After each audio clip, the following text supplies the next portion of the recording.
Noite, boa noite.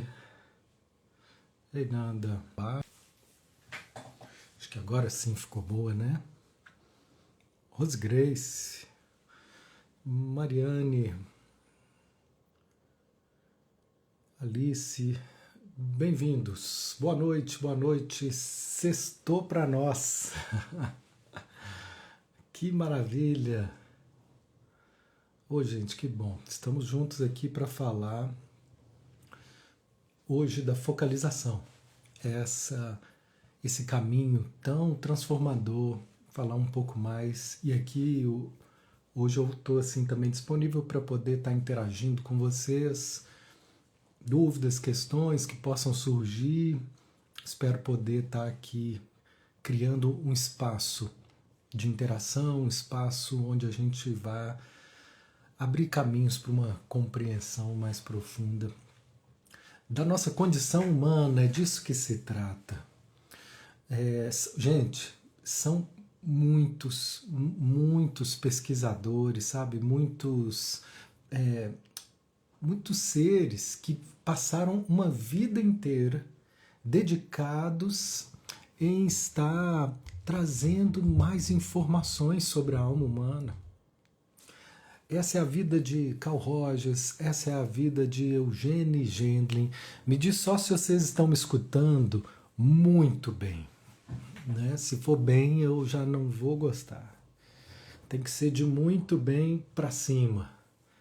Diz assim, se vocês estão me ouvindo muito bem. Ei, Júlia. Preciso só desse retorno? Beleza. Parece que sim. O áudio está muito bom. Rose Grace. Então, como eu estava dizendo, agora sim estou mais feliz sabendo que o áudio está muito bom e sabendo também que chegam corações para me abastecer. Sou movido a corações por aqui. Escuto muito ótimo. Agora sim, estou pronto para vocês. Muito ótimo, era o que eu precisava. Eu sou um aficionado com áudio. Então, se não tiver muito ótimo, para mim fica faltando. Olha lá, corações. Pronto, agora sim. O meu primeiro ponto, minha primeira reflexão com vocês é quanta gente que às vezes até isso que a gente sabe, esses são os que apareceram, são os mestres e professores que apareceram e ganharam nome, como Carl Rogers, como Eugene Gendlin. Eles ganharam nome, né? Os livros são traduzidos em dezenas de países, mas junto com eles um monte de pesquisadores anônimos que dedicaram a vida para poder ensinar, para poder aprofundar e compartilhar o que eles estavam aprendendo a respeito da alma humana. Então, assim, existe toda uma trajetória de conhecimento e é bonito ver que existe assim, um vai subindo no ombro do outro. Né?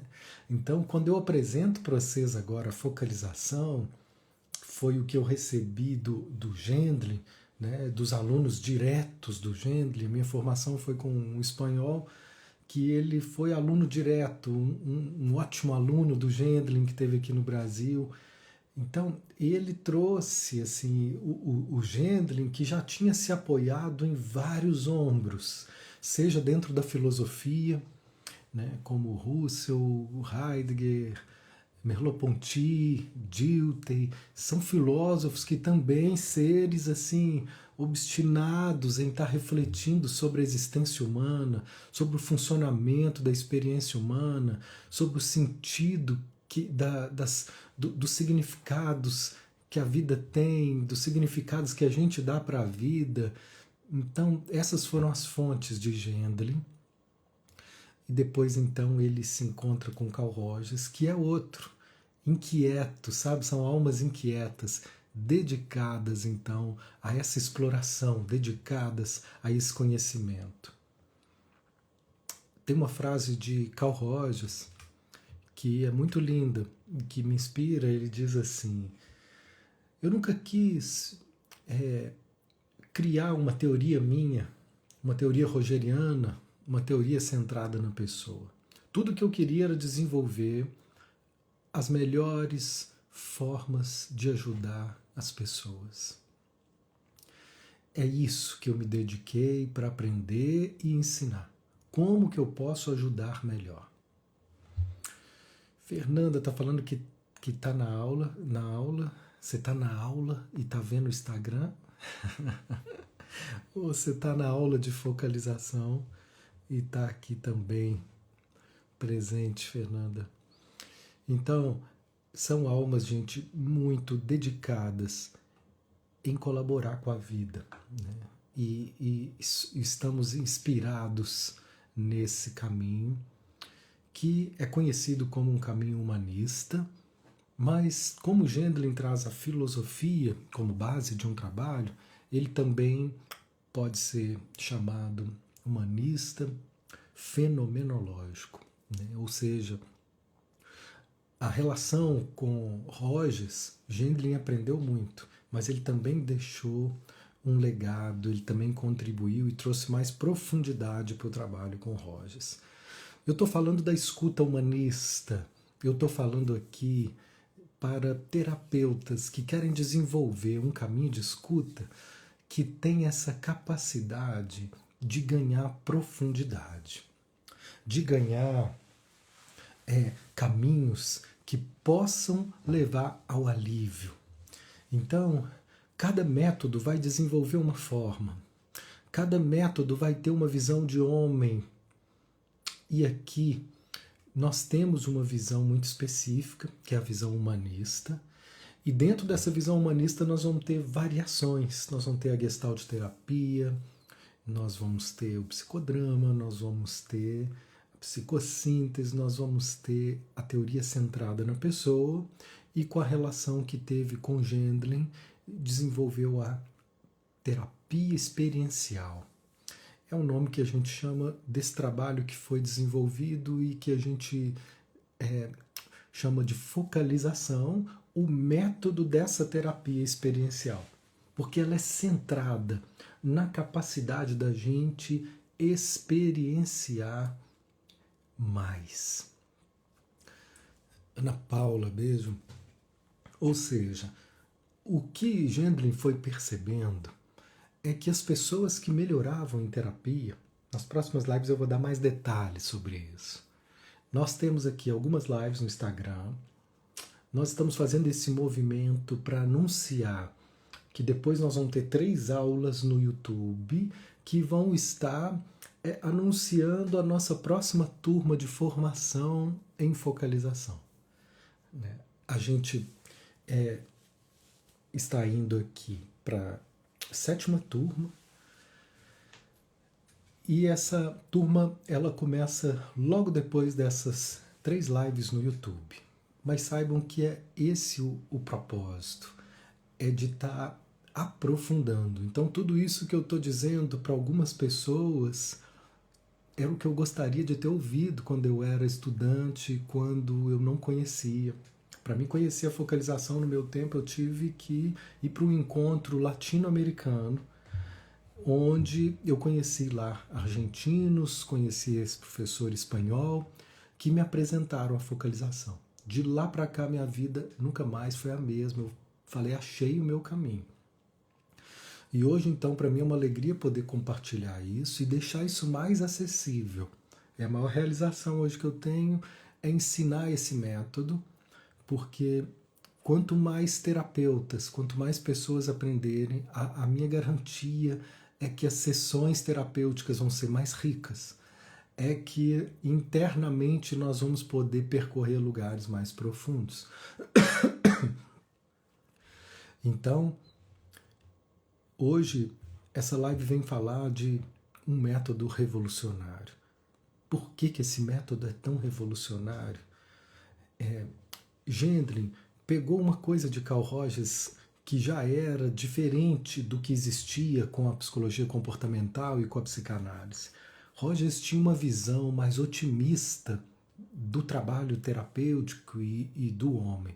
Rogers, ele considerava que dentro do ser humano existe uma tendência ao desenvolvimento, que dentro do ser humano existe uma orientação orgânica, que se a gente puder oferecer as condições ideais, essa orientação ela vai nos levar para frente, ela vai nos levar ao próximo passo. Então, nesse sentido, é uma visão otimista da nossa natureza, da nossa condição humana. E o que ele passou a pesquisar é que tipo de atitude, que tipo de experiência que facilita esse processo, que faz esse processo se avançar para os próximos passos. Então ele foi percebendo que algumas atitudes de terapeutas, elas eram fundamentais para que isso acontecesse. Ou seja, quanto mais o terapeuta era capaz de se aceitar, quanto mais o terapeuta então vai ser capaz de aceitar a experiência do cliente dele. Isso é algo tão simples, mas é algo fundamental, que foi descrito em pesquisas como assim um diferencial enorme. Os clientes que se sentiam compreendidos e aceitos na experiência deles, eles davam passos para aprofundar. E quando a gente não se sente aceito na nossa experiência, naquele momento algo trava aqui dentro. E eu perco a disponibilidade para avançar. Então, dependendo do que o terapeuta fala, a forma de comunicar, se isso chegar como uma aceitação compreensiva do que eu estou vivendo, a tendência é que eu dê mais passos para continuar falando e aprofunde. Mas se o que eu estou dizendo é ouvido como algo que tem assim uma sensação de que eu não estou sendo compreendido, ou de que eu não estou sendo aceito na minha experiência, na mesma hora eu internamente eu dou um passo para trás, me fecho e perco um pouco de vontade de continuar falando do assunto e perco a disponibilidade para aprofundar nesse assunto. Olha que interessante. E assim a gente vai perdendo essa motivação, às vezes sem nem perceber que a gente está perdendo a motivação. Nós só vamos perdendo a vontade. Ou nós vamos ganhando vontade de aprofundar, de falar mais. Isso tudo dependendo da forma com que o interlocutor, que o terapeuta, com que quem está nos escutando nos olha. E isso, gente, é uma coisa muito importante, assim. Não tem jeito da gente simular. Eu posso até fingir, fazer um teatro que eu estou compreendendo. Mas se de verdade eu estiver julgando aqui dentro, se de verdade eu não estiver compreendendo ou aceitando, se tiver algum tipo de restrição na minha escuta, isso vai ser sentido. Então, uma parte desse caminho é técnica e é método, mas outra parte desse caminho é pura vivência. É pura experiência sentida. Então, a terapia e o bom terapeuta ele vai ser mais efetivo quanto mais ele realmente vivenciar esse estado de presença na relação com o outro, esse estado de conexão experiencial com o outro. Como eu disse, eles começaram a perceber que além dessas atitudes que o terapeuta precisava ter na relação com o cliente, isso o Rogers trabalhou muito e Gendlin ele seguiu essa mesma perspectiva de compreender que as atitudes facilitadoras, como a compreensão, como a aceitação da experiência do outro, e como a terceira, a capacidade da gente ser autêntico nessa relação, isso era fundamental. Fundamental para que os próximos passos acontecessem. Ou seja, sem isso, os próximos passos vão ficar comprometidos. Nós estamos falando então de uma base de relação terapêutica. Foi feita uma pesquisa aqui, depois nós podemos falar mais dela, é uma pesquisa extensa com vários itens que foram ressaltados, mas nessa pesquisa, deixa eu ver se eu pego o autor aqui.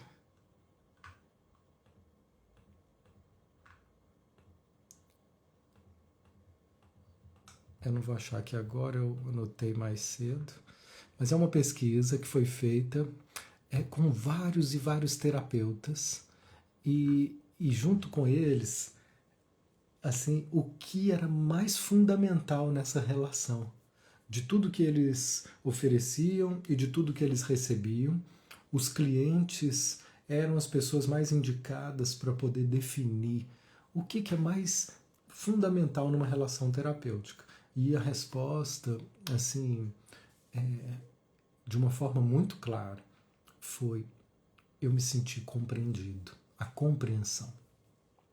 Então eu quero dizer que a base desse trabalho é a compreensão. É a partir daí que a gente vai conseguir se desarmar para dar outros passos. E para que a gente seja então compreendido, nós vamos ver caminhos para isso. Então Rogers começou a desenvolver caminhos onde o foco da atenção dessa relação compreensiva estava voltado para os sentimentos e para as emoções. Quando Gendlin chega nessa relação e desenvolve, aprende com Rogers, ele dá mais alguns passos.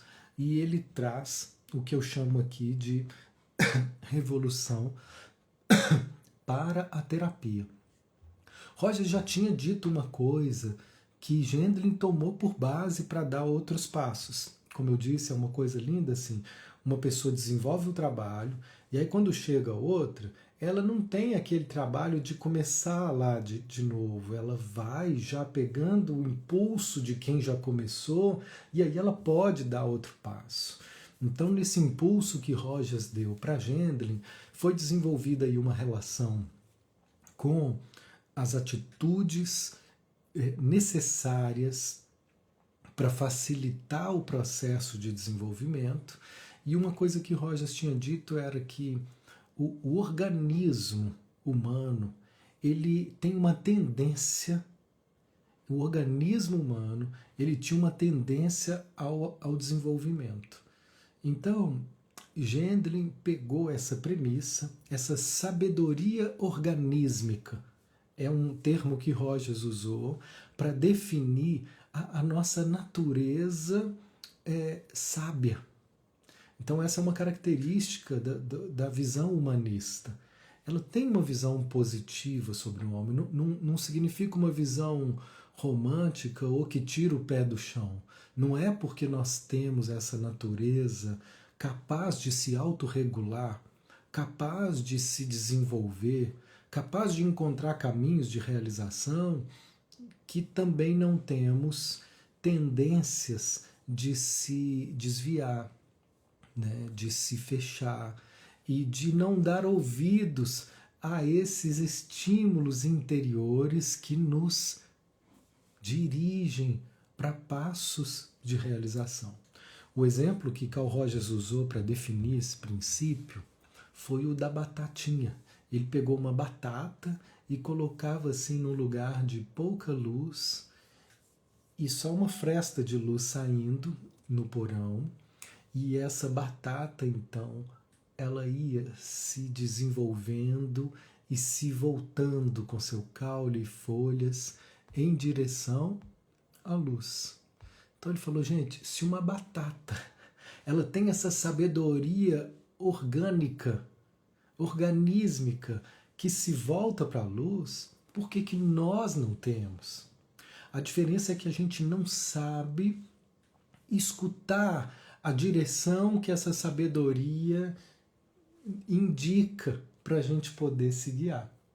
Então, Gendlin trouxe o próximo passo, de que, olha, se o organismo traz na sua natureza mais biológica essa orientação, como seria se a gente escutasse isso melhor? Então Gendlin traz de volta o corpo, né? Ele coloca uma psicologia que estava muito verbal e mental, ele traz agora uma conexão com o visceral, com o orgânico, com o psicofisiológico. O corpo entra em cena. E essa passa a ser uma revolução, é um novo paradigma. E quando eu falo desse corpo, eu não estou falando de um corpo físico que a bioenergética trabalhava, por exemplo, com descargas musculares. Aqui, Gendlin está se referindo a um outro corpo, que é difícil definir aqui. Então, ele encontrou um termo para poder identificar esse corpo. Ele chamou de Feldsense. Feldsense, essa dimensão psicofísica sutil, que ela é sentida corporalmente, mas não significa que ela tem uma presença fisiológica.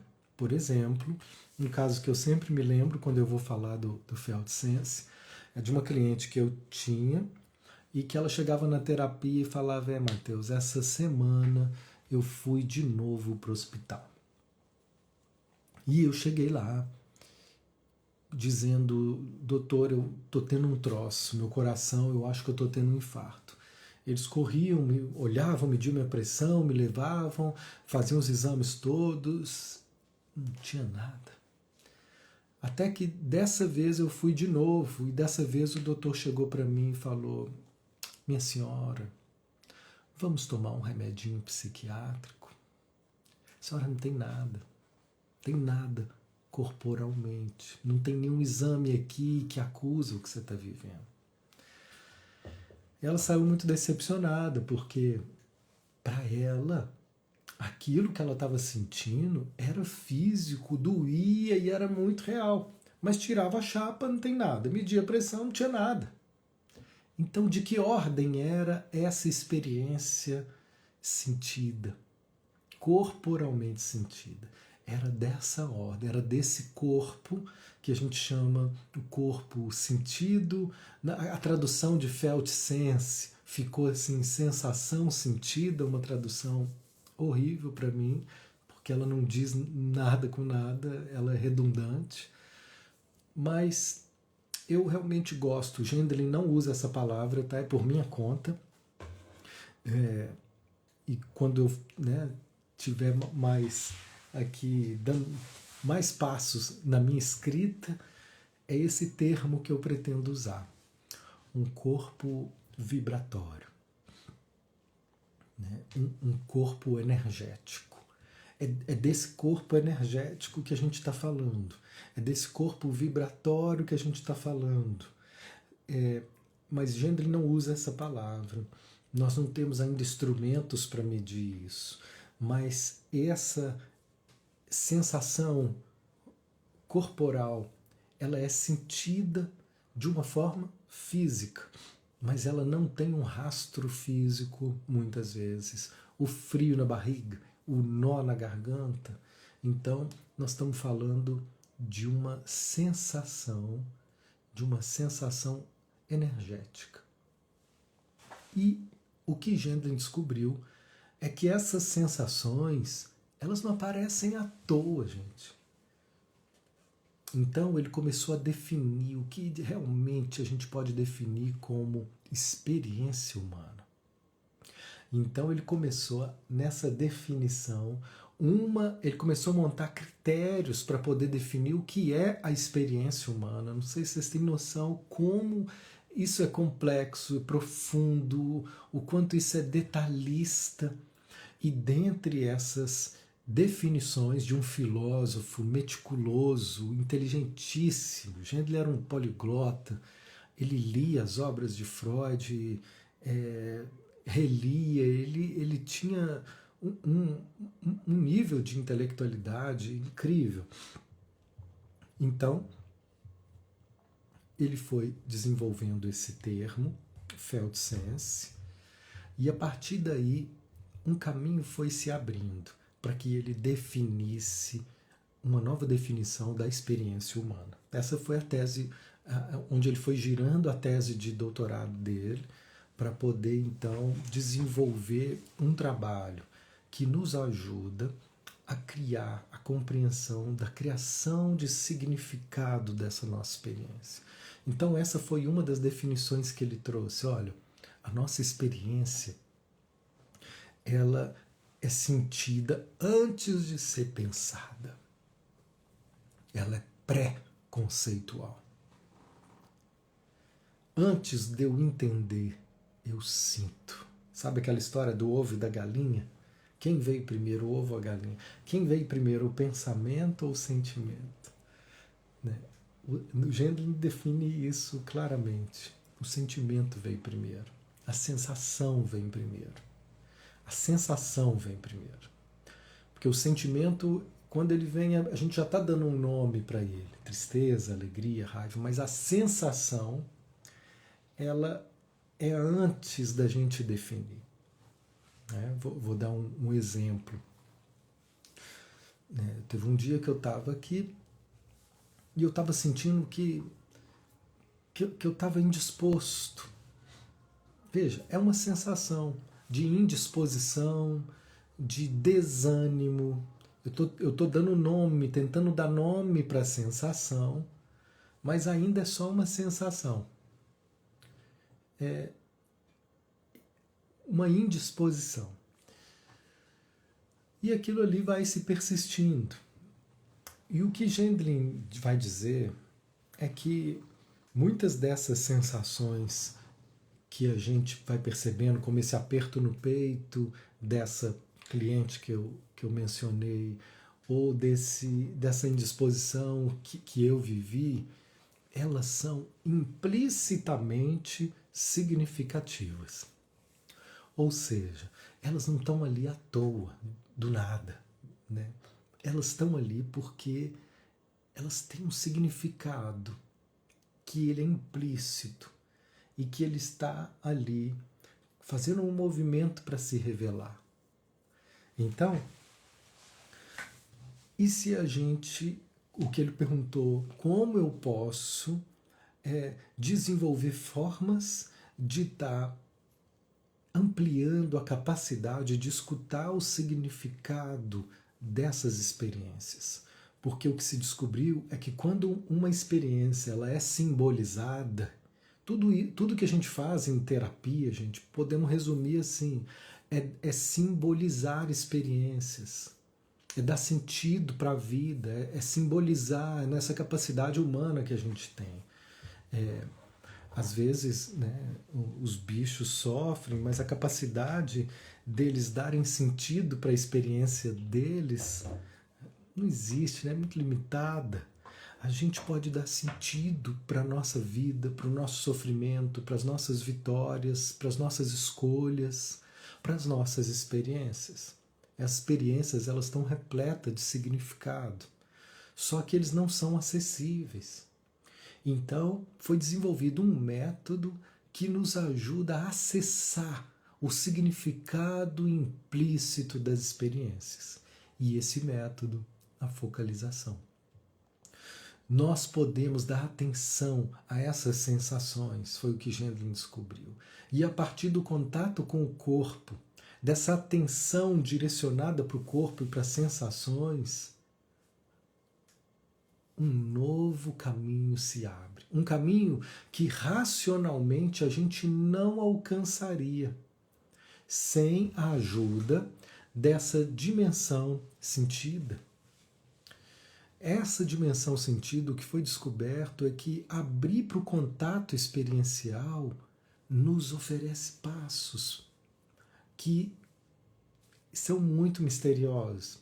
Então, por exemplo, essa cliente que estava com o coração apertado, quando ela chega depois para me contar, e eu pergunto a ela, e aí? Depois você foi, não teve nada, eles te receitaram, né, remédios, mas quando você olha para você agora, você continua com essa sensação de aperto no peito? E ela disse, sim, meu peito continua apertado. Agora não está do jeito que estava, porque estava doendo muito, mas eu continuo sentindo esse aperto. E nós não sabemos o que fazer com isso. Veja o que o médico fala. Toma um remédio. Né? Tira isso. Vai distrair, vai ver um Netflix, vai sair, vai passear, vai estar precisando de férias. A gente não sabe como lidar com o desconforto, com o desconforto físico. Então a gente desenvolveu um método onde a atenção à experiência ela vai abrindo espaço para outros passos que vão se revelando. Então eu convidei a ela, presta atenção nessa sensação, nesse aperto, e veja o que vai surgindo desse contato. Então, todo o trabalho, gente, é um desenvolvimento de uma interação da nossa atenção com esse nível de experiência que geralmente ele é relegado a nada, ele é marginalizado. As sensações corporais elas estavam excluídas no contexto psicoterapêutico, né? O foco era só no verbal. E quando eu dou atenção para aquilo que é sentido no corpo, essa é a revolução. Nós ainda não temos palavra para definir. O máximo que eu digo é um aperto no peito. Ou, no meu caso, o que eu diria era uma indisposição. Mas quando eu começo a olhar para esse aperto, quando eu começo a abrir espaço para poder acolher isso, Nanda, permitir que isso seja sentido e acolher, o que acontece é que o próximo passo, ele vai revelando o que está por trás dessa dor. Que significado essa dor tem? O que está por trás desse desânimo? Que significado esse desânimo tem? E a primeira tendência é você procurar todas os argumentos físicos. Ah, será que é porque eu dormi pouco, que eu estou indisposto? Será que é porque eu estou não comi direito? Né? Primeiro a gente vai procurando justificativas concretas e depois a gente pode ir se abrindo para essa dimensão tão poderosa que é o nosso emocional, a nossa perspectiva interior de criar significados. Então, quando ela se dispôs a acolher, observar melhor esse aperto no peito, o que foi vindo, gente, era uma tristeza tão grande, e um sentimento de culpa, de não merecimento que essa mulher estava vivendo. Então ela chorou e foi vindo imagens assim, imagens que mostravam para ela a clara sensação dela estar se sentindo culpada de ter condições mais favoráveis do que outras pessoas, né? Então era uma culpa de ter mais, uma culpa de estar bem, né? E a partir daí, desse choro, desse acolhimento, numa hora dessa não cabe nenhum tipo de convencimento, de análise, de aula, de explicação. Não, porque eu não estou falando com o racional dessa pessoa. Racionalmente, ela também dá aula disso. Dá aula do quanto é importante a gente valorizar o que a gente sente, valorizar a nossa vida, a gente, né, se perdoar. Não se trata disso. É um outro nível onde nós precisamos simplesmente interagir com ele. E para que a gente possa interagir com esse nível de forma que ele avance no sentido de proporcionar alívio e liberação, nós precisamos de aceitar plenamente essa experiência. No caso dela, a experiência de se sentir culpada. No meu caso, a experiência de estar indisposto estava ligada, atrás disso, uma tristeza, pedindo espaço, pedindo passagem para chorar. Várias vezes isso já aconteceu comigo, talvez vocês também se recordem, né? Quem já percebeu isso, coloca aqui comigo, também já foi assim. Eu já percebi isso várias vezes, onde eu me sentia indisposto, e essa indisposição é que me fazia olhar para mim, e aí quando eu abri espaço para sentir isso mais profundamente, eu encontrava uma tristeza. E aí, quando eu me permitia chorar, porque às vezes tudo que a gente precisa é só um espaço para chorar, isso fazia assim, um alívio. E eu voltava a me sentir disposto, disponível, aberto para a vida. Quem já sentiu isso, né? Coloca aqui também. Estou vendo aqui a Nanda dizendo: eu tive que aprender a me permitir sentir todos os sentimentos bons e ruins e todas as dores. Consegui me abrir e agora eu estou começando a ouvir meu corpo. Legal. Nada, isso é saúde emocional. Né? A gente às vezes fala de saúde física, exercício, dormir bem, comer bem, e às vezes é difícil definir saúde emocional. Eu defino saúde emocional assim, essa abertura para a gente poder aceitar as nossas experiências, as nossas sensações, os nossos sentimentos. Isso não é fácil, né? Nem sempre nós tivemos quem nos ajudasse a dar esse passo, mas toda vez que isso é possível, o que Gendlin vai nos trazer nesse trabalho, gente, é justamente aprender a confiar no corpo. Então, esse curso, essa formação, esse percurso que a gente está aqui convidando vocês a seguirem, é um caminho que ele vem nos conduzir para promover maior relacionamento interior, um relacionamento mais profundo com a nossa experiência através do contato e da interação com as nossas sensações. Então, Elaine está dizendo, e a irritação? O que pode estar por trás disso? Sinto isso às vezes, mas não acho algo lógico. Veja, essa é a forma com que a gente se perde na tentativa de se escutar. A gente fica querendo buscar lógica, a gente fica querendo entender e a gente fica patinando, desgastando, racionalizando, analisando e realmente não sai do lugar. Se você conseguir desistir dessa ânsia de buscar algo lógico e deixar o seu corpo te mostrar o que se revela quando eu presto atenção na irritação, pode ser que o que se revela seja algo muito ilógico para a razão, mas que tenha um sentido muito claro para a sua experiência, na sua história. Então, enquanto a gente fica buscando só o que é lógico para poder valorizar, a gente ainda está nesse nível muito intelectual de investigação interior. Então, a focalização ela é um novo modelo de consciência, um novo modelo de abordagem que nós não estamos acostumados. Por isso, precisamos de um tempo de experiências, de estudo, para poder estar abrindo o nosso olhar para uma nova forma de interação, não só com a minha experiência, mas com a vida.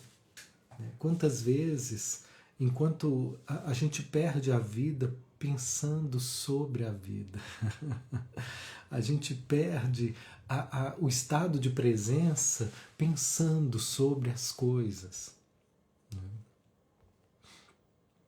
Rosa falou que já sentiu muito isso até que ela aprendeu a se permitir chorar.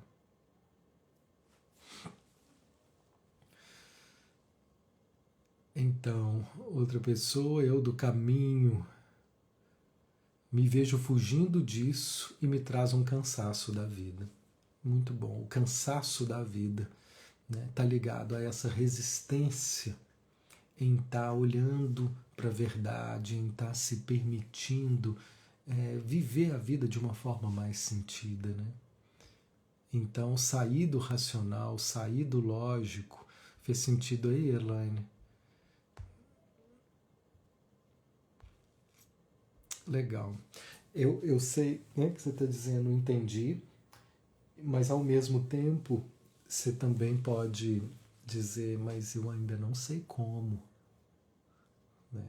Porque a gente só sabe uma forma de olhar para nós. É a forma que a gente aprendeu, a forma que foi nos ensinado. Então, não foi nos ensinado a sentir. A gente vai, com o tempo, aprendendo a se autorizar. E algumas pessoas estão falando assim, eu aprendi a chorar, o que já é muito bom. Agora, o que a gente tem a aprender com a focalização e o que eu tenho, né, para ensinar nesse curso é que existe uma permissão às nossas sensações. e que quando a gente oferece permissão para que as nossas sensações se desenvolvam, se apresentem, gente, um milagre acontece. Qual é o milagre? Eu chamo de milagre porque nós não temos ali uma explicação lógica, né, na hora que acontece para poder definir a revelação que surge dessa experiência corporal. Então, por exemplo, não parece lógico, mas é lindo ver a revelação de um aperto no peito poder contar uma história que parecia não ter lógica nenhuma com o que ela estava vivendo, mas tinha um sentido profundo ligado à culpa, a uma sensação de não merecimento. Então, a gente vai percebendo que nos primeiros estágios dessa abertura para se conhecer, a gente ainda fica preso ao intelectual. E o que nós vamos vendo é que existe um desenvolvimento. E que nesse desenvolvimento, uma abertura para a experiência sentida, ela vai acontecendo. E quando a gente se abre para o sentir, é igual ao sonho, gente. Veja a experiência de sonhar. O sonho tem lógica? Aí você vai falar, racionalmente não. Eu estava na casa da minha mãe, cheguei numa porta, aí eu abri a porta, quando eu passei na porta, aí eu estava em outro país. Aí eu continuei andando, encontrei uma pessoa que eu não via 18 anos atrás, mas eu sei quem é, estudou comigo no colégio e tal, e a gente foi junto e de repente começou uma confusão, saímos correndo, e aí precisamos pegar um barco, e pegamos um barco e fomos num... Parece que não tem lógica nenhuma, racionalmente. Mas, quando a gente vai investigar a experiência sentida do sonho, quando a gente vai se abrir para o significado de cada imagem, nós vamos aprendendo que nenhuma imagem do sonho ela surge ali à toa. Não é uma loucura. Foram imagens criadas precisamente pela nossa sabedoria interior para representar determinadas experiências que estão aqui fazendo um movimento para chegar à consciência, né? E aí, chegando à consciência, né, elas vão podendo liberar mais recursos, né? Então, toda simbolização de experiência vai liberando mais energia e mais recursos para a gente viver. Questões da rejeição materna pode ser sentida no corpo e então liberada? Sim, Nanda. Toda experiência significativa ela é sentida no corpo. Então, se você sente essa rejeição materna, com certeza isso é muito significativo. Isso é algo que marca a sua vida e de todos nós. Talvez outras pessoas aqui se identifiquem com isso. Quem mais aqui sente na sua história essa marca de não me sentir amado pela minha mãe, de não me sentir amado pelo meu pai? Isso é algo que às vezes a gente convive durante muitos e muitos anos na nossa vida. E essa experiência, ela é sentida corporalmente. Só que nós nunca paramos para poder perceber qual é a experiência corporal de me sentir rejeitada pela minha mãe. Então eu te convido a fazer isso agora. Qual é a sensação corporal que começa a vir para você aí agora, quando você ouve essa frase? Eu não me sinto amada pela minha mãe.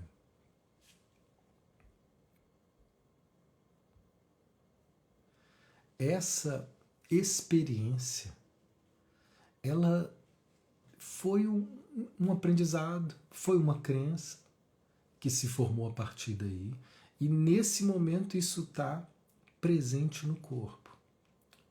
E o corpo passa a ser o caminho para a gente acessar de novo a raiz dessa dor, a raiz dessa conclusão, às vezes até equivocada, mas que teve uma razão de ser num determinado momento e que teve também um significado que me afeta até hoje.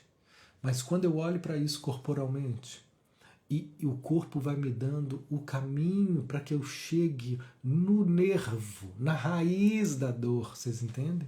Por isso que esse trabalho é tão revolucionário. Quem me acompanha, não sei se tem alunos meus aqui da formação, alunos do Evangelho Sentido, eu já vi que tem, né? Mas quem me acompanha e vê o trabalho que a gente tem desenvolvido com a focalização, principalmente em grupo, vê algo assim que eu acho muito incomum. Mas nós temos aqui com a focalização um recurso para que a gente possa, chegar em lugares muito profundos da experiência em 10 minutos. Sabe? Num encontro com o grupo. Ah, Júlia, ex-aluna. Tá bom, Júlia, você continua aí no caminho da focalização. Às vezes a gente tem 10 minutos ali de troca num grupo, né, do Evangelho Sentido, num grupo de aula, num grupo de experiencial de focalização. E nesse tempo curto que a gente tem, é muito impressionante para mim o quão profundo a gente é capaz de ir em tão pouco tempo. Em chegar em lugares que são tão delicados, tão profundos e tão complexos em tão pouco tempo. Isso para mim me encanta, isso para mim é uma revolução, porque a gente sai do mental, que às vezes toma tempo contando muitas histórias e rodeando, e pega o corpo como uma via direta. Anota isso. O corpo como uma via direta para a gente chegar na raiz do nosso sofrimento. E quando a gente chega nessa raiz e pode compreender, acolher e aceitar essa experiência sentida, o corpo agradece, soltando cargas de tensão, liberando cargas de tensão e trazendo novas simbolizações para a experiência. Por exemplo, eu também senti durante muito tempo na minha vida uma sensação de rejeição, uma sensação de não ser amado durante muito tempo na relação com meu pai. E quando eu comecei a fazer terapia, quando eu comecei a fazer esse trabalho, quando eu segui investigando e cuidando dessas dores, e fui acolhendo essa sensação de desamor, de mágoa, de dor, foram abrindo novos significados. E eu pude ver que não era só desamor, que teve sim experiências de desencontro, experiências onde não foi possível ter toda a atenção que eu gostaria, a presença, o cuidado, né? Quem é que teve, né? Pais perfeitos, né? Nós não temos e não somos, Ana, mas quando eu recebi, pude acolher aquela dor do jeito que ela era, eu comecei a receber outras informações desse relacionamento. E começaram a vir na minha mente experiências onde eu não percebia que o amor estava ali também. E eu lembro dessa experiência muito interessante, que meu pai ele fazia um churrasquinho pra gente no fim de semana. E era normal, ele gostava muito de fazer isso todo fim de semana e fazia. Só que pra gente era normal e eu nunca vi isso como um gesto de amor. Mas era o jeito que ele tinha de reunir a família, era o jeito que ele tinha de estar ali conosco. E uma vez eu vi um vídeo gravado, né, na casa da minha avó, e lá nesse vídeo aparecia uma cena assim do meu pai lá fazendo churrasco, cuidando de tudo, e aí chega meu irmão correndo e para assim na beira da churrasqueira, e aí ele fala: o que você quer? Qual carninha que você quer? Aí ele fala, aí ele pega e dá, meu irmão sai, e aí eu vejo assim, a expressão dele assim de o jeitinho dele falar, e eu vi naquele gesto dele partir a carninha, eu vi, olha quanto amor. Eu não via. Porque parecia normal, né? E eu estava preso numa experiência que me tirava, né, a capacidade de ver outros aspectos daquela relação. Então, quando a gente consegue acolher a experiência do jeito que ela é, quando a gente consegue abrir espaço para sentir aquilo que está mais verdadeiramente pulsando e doendo, isso corporalmente é percebido como um relaxamento e um alívio, e psicologicamente isso é percebido como uma abertura, uma ampliação de consciência. E essa ampliação de consciência nos oferta novos significados. Isso é lindo, isso é profundo, tão profundo que Gendlin depois, lá para frente, assim, no trabalho dele, ele desenvolveu um trabalho onde a focalização poderia ser usada para a escrita científica, para a escrita criativa, né? E desenvolveu então um método chamado Think of the Edge, pensando pela borda, ou seja, a gente faz um contato com a experiência sentida para que ela amplie nossa rede de novos significados, e ali a gente vai escrevendo e abrindo espaço para a nossa expressão criativa através do contato com a experiência sentida. Então eu quero dizer para vocês, gente, que esse é um trabalho muito, muito profundo, muito, muito profundo. E que eu estou aqui simplificando, tornando o mais acessível possível essa linguagem, mas se a gente for apresentar a profundidade, a complexidade desses textos e da minúcia da descrição de cada um desses processos e microprocessos, nós vamos assim encontrar tanta informação, tanta complexidade, mas dentro do essencial, ele é suficiente para que a gente possa confiar que a vida pode ser muito mais rica quando eu abro espaço para poder ser informado pelas sensações corporais. Isso mesmo, essas impressões viram lentes de percepção da vida. É isso, a gente passa a ter uma impressão na nossa infância e a partir daí começa a definir como uma verdade que às vezes nos limita, né? Nos limita. Então, alguém me pediu para repetir o aspecto da criatividade. Então, o que nós estamos dizendo é que esse poder criativo nosso, ele pode ser desenvolvido e ampliado a partir desse contato com a experiência sentida. Porque o contato com a experiência sentida, ele vai liberar novos significados, novas percepções de mundo. Então, às vezes, a gente fica querendo entender mais as coisas, pensando mais nas coisas. E às vezes só fica andando em círculo, porque não chega a algo novo.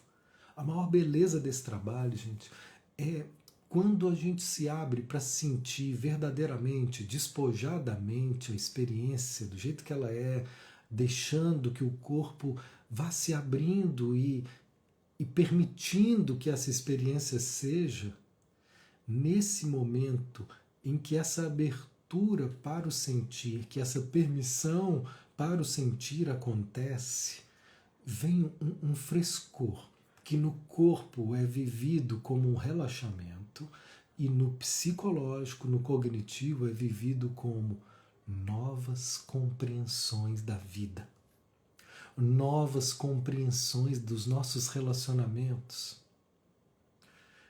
novos significados, ou seja, criatividade, ideias novas, olhares novos para tudo. Seja para desenvolver a expressão de determinado assunto, ou seja para aprofundar a compreensão de determinada experiência interior. Eu acho que é isso que eu tinha para poder apresentar para vocês hoje. Uma introdução para muitas pessoas. Estou vendo aqui que alguns já são alunos, que já são conhecedores desse caminho.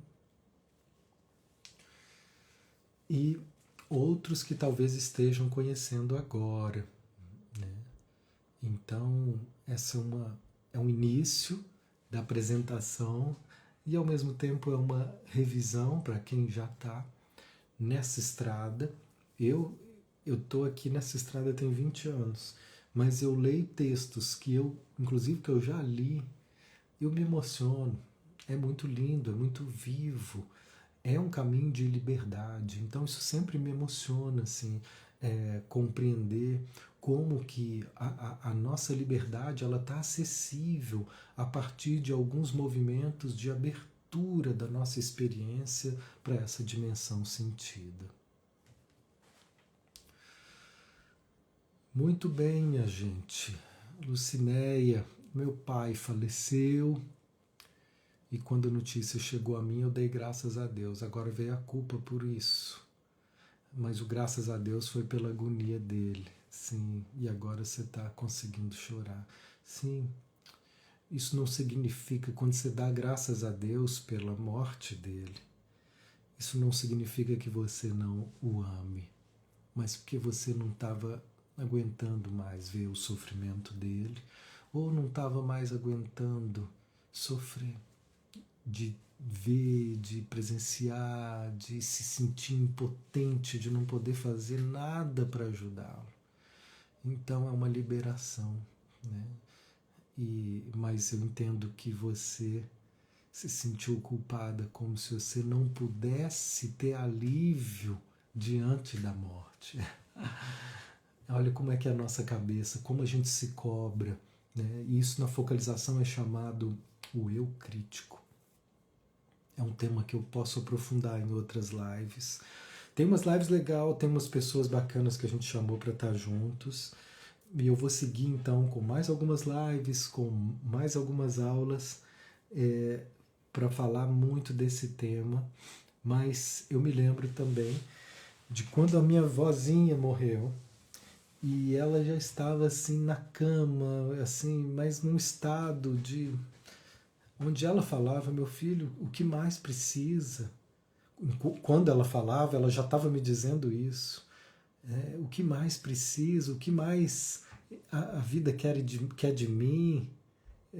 Ela perguntava.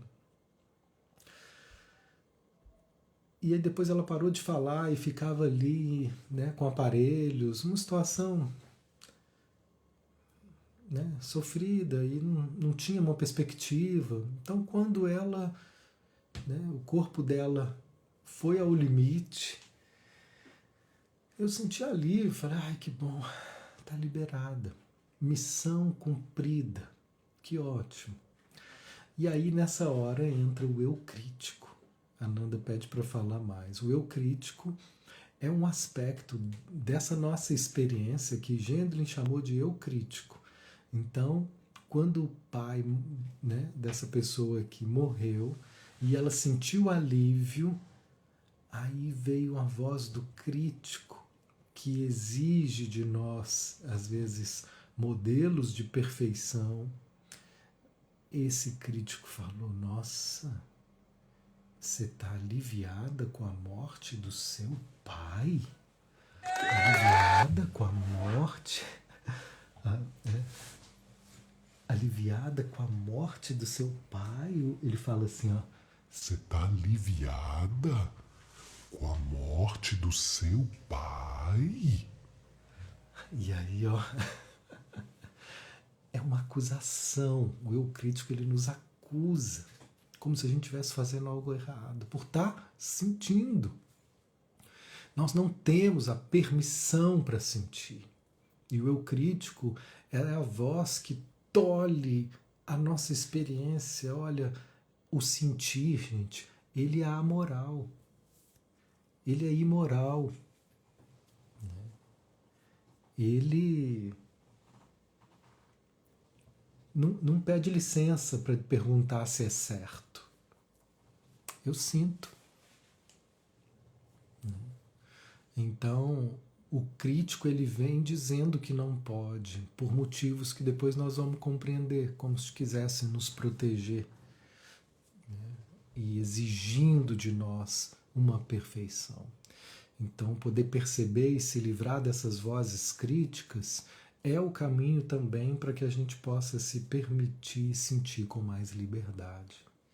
Então, existe uma série de manejos para a gente aprender a ir se desarmando, para a gente aprender a desenvolver uma forma de relacionamento cada vez mais autêntica e sem defesas, né? No sentido de poder estar vivenciando de uma forma cada vez mais despojada a nossa experiência sentida. O que não quer dizer que eu vou ter que agir de acordo com ela, né? Se eu estou sentindo atração por alguém que eu não posso me envolver ou que eu não, né, não é possível ter um envolvimento, mas eu não tenho como dizer não vou sentir. Eu sinto, né? Então, mas aí vem o crítico e massacra. Você não podia sentir isso. Mas eu sinto. Então, não significa que porque eu sinto eu tenho que ir lá. Mas se eu não aceitar o que eu sinto, eu vou ficar brigando comigo. Então, o crítico é essa voz que briga conosco toda vez que encontra uma sensação que pareça inadequada. Inadequada em relação a quê? Aos valores ideais que a gente abraçou e nem percebe. Aos valores ideais que estão ligados à nossa família e nem percebe. Então, a partir dessas cobranças e exigências, é que também nós vamos ir percebendo o quanto a gente se cobra injustamente, o quanto a gente ainda se reprime, né, sem perceber. Tudo isso, então, são manejos, sabe, de trabalho onde a gente vai aprendendo a se liberar para cada vez mais a gente se sentir livres para sentir. Né? Tem uma amiga minha que fala isso. Ser é sentir. É uma aluna, né, da turma de focalização, ela desenvolveu um grupo terapêutico que ela chamou assim, ser é sentir. E então, poder autorizar a gente a sentir é a nossa mais profunda autorização para ser. E o que nós vamos percebendo é que em muitos aspectos, em muitas experiências, nós não temos autorização para sentir. Nós vamos começando a ter mais clareza quando a gente presta atenção. Presta atenção. Minha gente, eu desejo a vocês um bom fim de semana e vou começando a me despedir aqui, dizendo para vocês se inscreverem no grupo, para quem tem interesse de continuar, né, escutando sobre a focalização e quem sabe vir fazer parte da nossa próxima turma de formação. Existe aqui no link da página, na bio, um caminho para que vocês possam entrar em um grupo de notificação. Aí vocês vão receber uma notificação para a próxima live, uma notificação para a próxima aula no YouTube e uma notificação para quando a gente abrir as inscrições da próxima turma. Quem está aqui pode falar assim, o quanto é esse minha maior intenção em cada turma. Não é simplesmente despejar conceitos, mas é criar um espaço que seja um caminho transformador para quem se dispõe. E eu vejo que as pessoas que se dedicam, que se envolvem, é esse o fruto que a gente colhe. Uma transformação na própria vida. O que vai também transformar a nossa clínica, o que vai promover uma transformação nos nossos relacionamentos de uma forma geral. Vejo vocês na próxima. Está começando esse esquenta e essa jornada de aquecimento, né? Onde a gente traz aqui os fundamentos desse caminho. Um bom descanso, um bom fim de semana e até a próxima.